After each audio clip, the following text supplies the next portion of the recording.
as Muslims are being stigmatized because of what is happening there.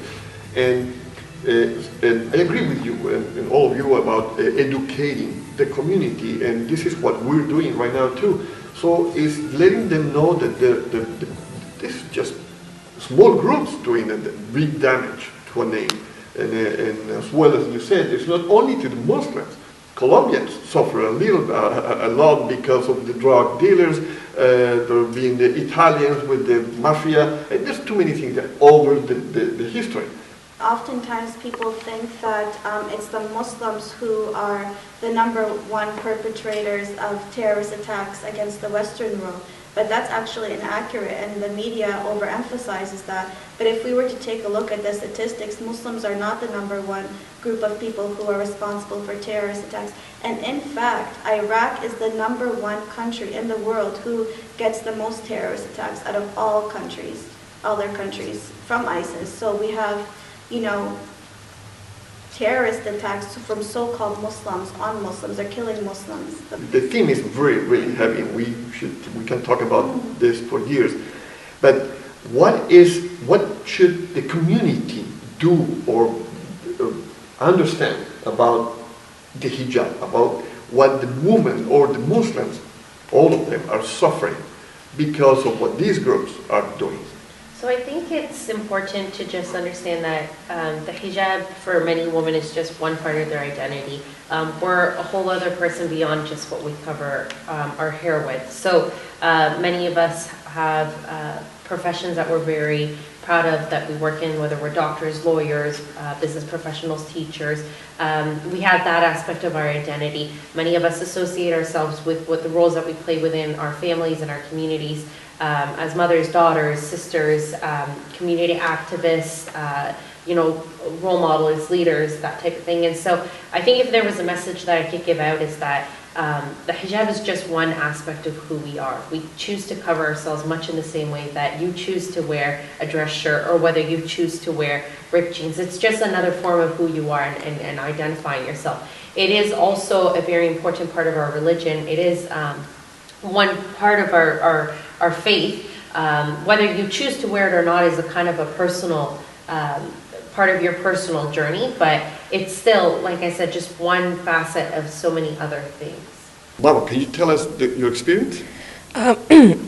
So I grew up in a very small community of less than 16,000 people. So it was a not very diverse community. There were no other Muslims wearing the hijab. So it was a very, brave decision on me when I came to grade 10 in Swift Current, Saskatchewan, to be able to put it on. And it was something that I did out of the blue. I was not planning on wearing it. And then the day before school, I was like, hey, I'm going to go wear it. And so it was quite different at first. I got a little bit of stares, but you know what? It was actually something that I thought really helped with my self-confidence. It really helped with giving me an identity and really growing of who I am today. And like we said, it's not just a modesty thing. It's very multifaceted, but really it helped me with being a person, like who I am as a person. So, how was the process of putting the hijab on, wearing that? How was the reaction that you got at that moment? Okay, so I put it on around 2006, and at the time, I actually got a few weird stares. I even had someone throw apple cores from the bus. Thankfully he had bad aim, so I never really actually got hit. But I did get a few things. I got people whispering behind me, so it was kind of a bit of a struggle for me. And I know there's other people who have no struggles. It was very easy, but because I was in such a small city, I did contemplate taking it off because, maybe it wasn't right for me. But I ended up sticking with it. I had a couple friends who weren't wearing the hijab with me. They'd walk home with me. And as I started to make friends, really, I integrated really well. Like I said, it was a very quick decision. I had not planned on wearing it at the age of 15. But you know what? When you feel like you're ready, you're ready. So, it's different for everyone, but that was the process for me. It was very quick, very easy, and I'm very glad I did it. Okay, that's the story of Marwa, your experience. Thank you, Marwa. We're going to go for a small break, and we come back, we continue in the Muslim view.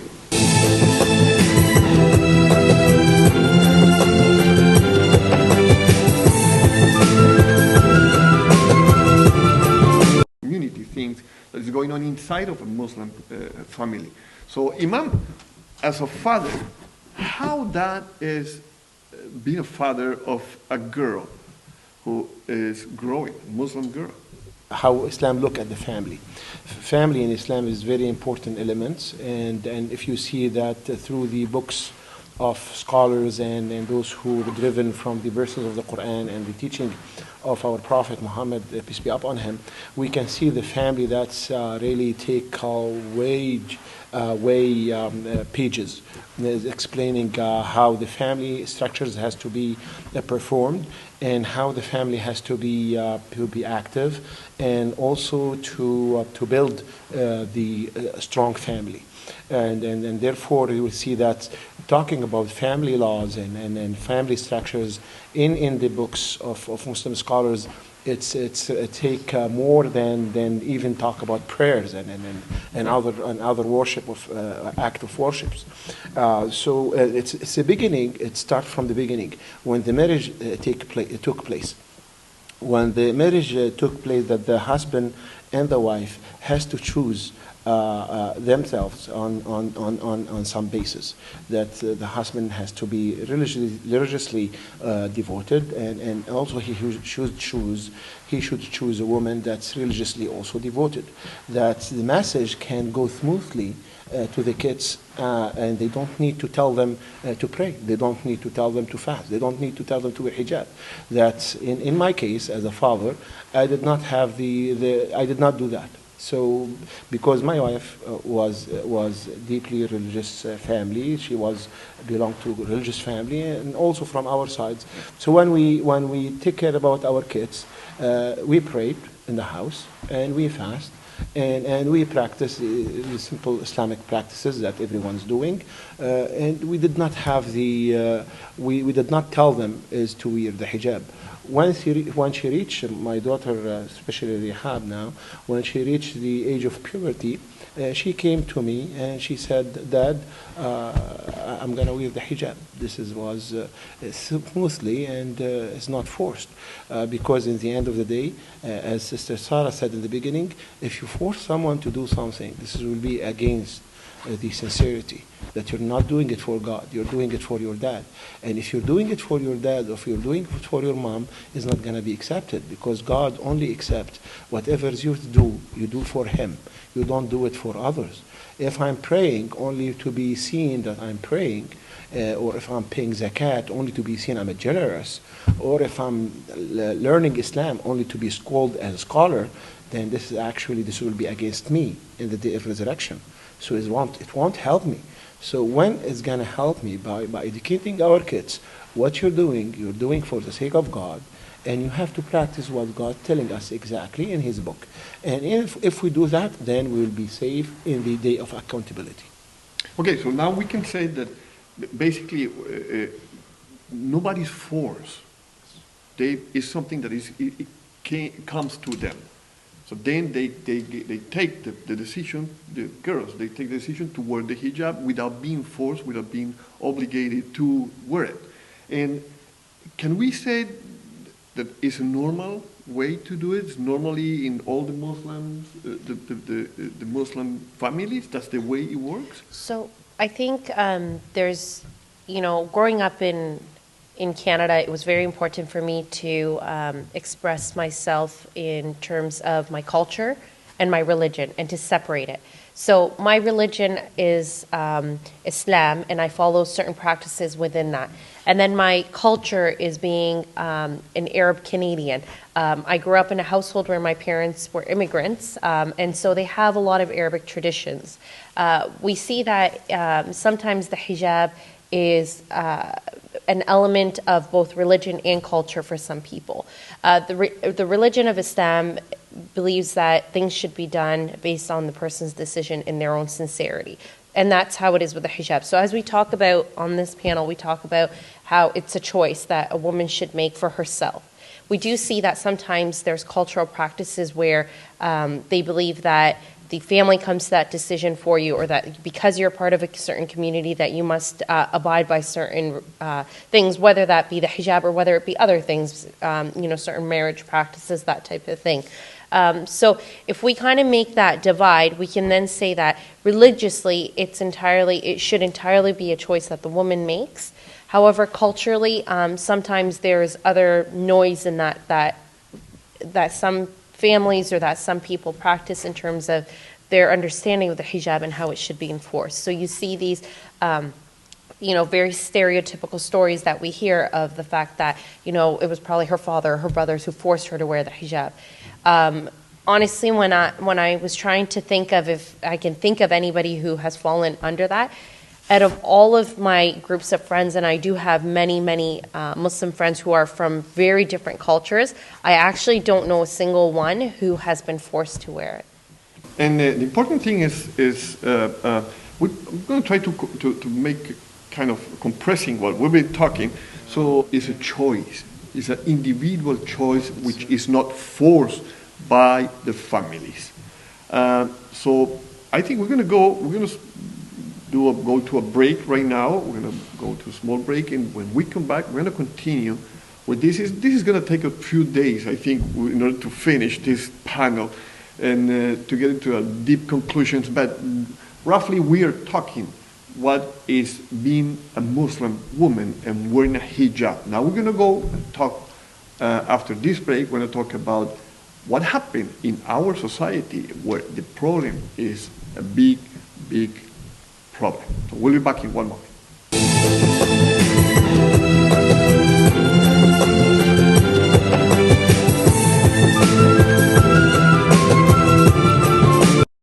Okay, we have here Rehab Taleb. Welcome to the show. Welcome, hi. Okay, Rehab. We are very young. We're not going to say how old are you, but we know you are in high school. How is being growing as Muslim and wearing a hijab in the school environment? Sometimes you feel like you don't belong, and you just feel like people look at you differently all the time, and if you don't dress in a certain way, you feel like people won't accept you in the school. And I have a lot of friends who tend to always be very closed up because they don't want to open and they don't want to be like very outgoing. And so I don't like that because then people think you're very depressed and everything, right? So I always try to be an outgoing person, always happy to show people that whatever they see on TV, all that violence is not true. And luckily I do have a lot of friends and everyone in school is very nice to me. Yeah. Okay, when you start wearing the hijab? When I was 11 years old. Okay, so not very long ago. Well, No. I'm kidding. But anyway, you started wearing the hijab when you were 11. And over that time, from the moment you start wearing the hijab till today, have you had any problems? Not necessarily, but I do remember as I take the bus to school, the city bus, I was standing and there was a person on a wheelchair who needed space, and so I was moving backwards and this lady comes up to me. She's she's an old lady, comes up to me and says, "There's no space for the guy, you need to move." And there was plenty of space, and so she was kind of yelling at me and shouting like, "Why are you here? Like, just kind of move back, and like, where am I supposed to go?" And everyone was just like staring at me at that point, and no one did anything. So it kind of ruined my whole day, and to see that someone like that was treating me bad, I just didn't understand why. Like, I didn't do anything bad to you, right? So I've grown to understand and to take in that I will be treated differently and people will discriminate me sometimes because I'm different, and you really... Why you're different? Because I wear the hijab, obviously. But you think you were different? I personally don't think I'm different. There's this image that people see me in as a different person. And that image that you feel people are looking at you is because of what? Not only for the hijab, but or for what? It's probably because what they see on TV, and they see that all the violence that they're viewing and they're watching, and as I wear the hijab, it's a symbol that I'm a Muslim, right? So they take it in that I might be violent, and that's not something that they believe in. Like, they don't like violent things, right? At school, you have friends, more Muslim friends? I have Muslim. wearing hijab? Yeah, I do, and I have Muslim and non-Muslim friends. But you also see the struggle that my friends are taking. Like, I just recently had a friend who took the hijab off because she felt like she didn't belong, and she's like, you know, my dad's against it anyway, and I'm just gonna take it off because I don't feel comfortable. So some of my friends definitely do struggle. And we can say that there's, other than discrimination, there's bullying because of that going on at school? At the school I go to, there isn't necessarily any bullying. People are very accepting. But I do hear in other schools that there is bullying because they just either don't want to be your friend or they don't like you, they make fun of you, you know. I guess. How you deal with that when you're talking with your friend, with your Muslim friends, women, girls, Yeah. with wearing hijab? What the comments? What were your comments about this? Like about the violence, like the bullying. Yeah. I usually tell them to either shrug it off or always talk with respect, right? Because if the moment you start turning and maybe you swear because you're mad or anything, they're gonna be like, that's gonna prove something to the bully. They're gonna see that, oh yeah, see, they are like that. They are violent. They are rude, right? So I always tell them, speak with respect and always like stay true to yourself, right? Yeah. And when you're talking with them, when just you're all confident and you start talking, what are the comments that are coming up? From my friends? Yeah, from everyone, yes. They feel hated, and they feel like they just shouldn't, you know, they shouldn't be there, kind of. And sometimes my friends are like, you know, sometimes I feel like I should take the hijab off. You know, my hair is nice and everything. Like, I don't want people to think I'm ugly and everything. So, yeah. Okay, Rehab, thank you very much. This is how a perception of a girl from high school have, what they're suffering, what they're living out of wearing a hijab. And but especially the response from the society for these girls because they choose to wear a hijab. So thank you very much for being with us. Thank you. Okay, we'll be back in one moment.